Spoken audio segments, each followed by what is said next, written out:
ರಾಷ್ಟ್ರಪಿತ ಮಹಾತ್ಮ ಗಾಂಧೀಜಿಯವರು 1927ರಲ್ಲಿ 9ನೇ ಬಾರಿಗೆ ತಮ್ಮ ಭೇಟಿಯನ್ನು ಕರ್ನಾಟಕಕ್ಕೆ ನೀಡಿದರು.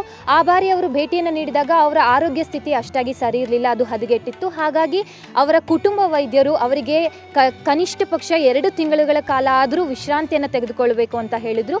ಆ ನಿಟ್ಟಿನಲ್ಲಿ ಅವರು ಬೆಂಗಳೂರಿಗೆ ಯಶವಂತಪುರ ರೈಲ್ವೆ ಸ್ಟೇಷನಲ್ಲಿ ಅವರು ಬಂದು ಇಳಿದಾಗ ಆ ಸಮಯದಲ್ಲಿ ಅದು ಪ್ರಾರ್ಥನಾ ಸಮಯವಾಗಿತ್ತು. ಹಾಗಾಗಿ ಅವರು ಇಳಿದಂಥ ಅದೇ ಯಶವಂತಪುರ ರೈಲ್ವೆ ಸ್ಟೇಷನಲ್ಲಿ ಪ್ರಾರ್ಥನೆಯನ್ನು ಕೂಡ ಸಲ್ಲಿಸಿದರು.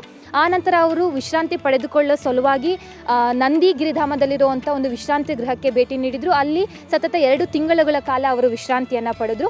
ಆನಂತರ ನಾವು ಈಗ ಇಲ್ಲಿ ನಿಂತಿರುವಂಥ ಬೆಂಗಳೂರಿನ ಇದೇ ಕುಮಾರಕೃಪಾ ವಿಶ್ರಾಂತಿ ಗೃಹಕ್ಕೆ ಅವರು ಭೇಟಿ ನೀಡಿದರು. ಇಲ್ಲಿ ಅವರು ಜೂನ್ 5ರಿಂದ ಜೂನ್ 11ರವರೆಗೆ ಸತತ 6 ದಿನಗಳ ಕಾಲ ಇಲ್ಲಿ ವಿಶ್ರಾಂತಿಯನ್ನು ಪಡೆದರು. ಅವರು ಇಲ್ಲಿ ವಿಶ್ರಾಂತಿಯನ್ನು ಪಡಿತಿದ್ದಾರೆ ಅಂತ ಒಂದು ವಿಷಯವನ್ನು ತಿಳಿದಂಥ ಬೆಂಗಳೂರಿನ ಕನ್ನಡಿಗರು ಅವರನ್ನು ನೋಡಲಿಕ್ಕೆ ಇಲ್ಲಿ ಮುಗಿ ಬೀಳ್ತಿದ್ರು.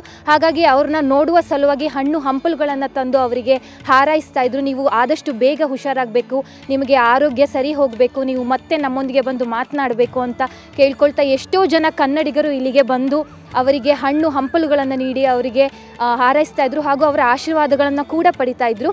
ಎಷ್ಟೋ ಜನ ಗಾಂಧೀಜಿಯವರನ್ನ ನೋಡಲಿಕ್ಕೆ ಮೇಕೆ ಹಾಲನ್ನು ಕೂಡ ತಂದು ಕೊಟ್ಟಿರುವಂಥ ಪ್ರಸಂಗಗಳು ಕೂಡ ಇವೆ.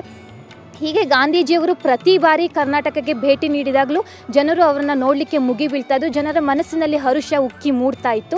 ಹಾಗಾಗಿ ಗಾಂಧೀಜಿಯವರ ಮುಖ ನೋಡಿದರೆ ಸಾಕು, ಅವರ ಆಶೀರ್ವಾದ ಸಿಕ್ಕಿದ್ರೆ ಸಾಕು, ನಮ್ಮ ಜೀವನ ಪಾವನ ಅಂತ ಹೇಳ್ತಾ ಇದ್ರು ಕನ್ನಡಿಗರು. ಹಾಗಾಗಿ ಗಾಂಧೀಜಿಯವರು ಮೊದಲಿನಿಂದ ಅವರು ಬದುಕಿರುವಂಥ ಅಷ್ಟು ಜೀವಿತ ಕಾಲದಲ್ಲಿ ಅವರು ಜನಪ್ರಿಯರು, ಶಾಂತಿ ಪ್ರಿಯರು ಕೂಡ ಆಗಿದ್ದರು. ಬೆಂಗಳೂರಿನಿಂದ ಕ್ಯಾಮ್ರಾ ಪರ್ಸನ್ ಗುರುಮೂರ್ತಿ ಜೊತೆ ಪ್ರೀತಿ, ಸುವರ್ಣ ನ್ಯೂಸ್.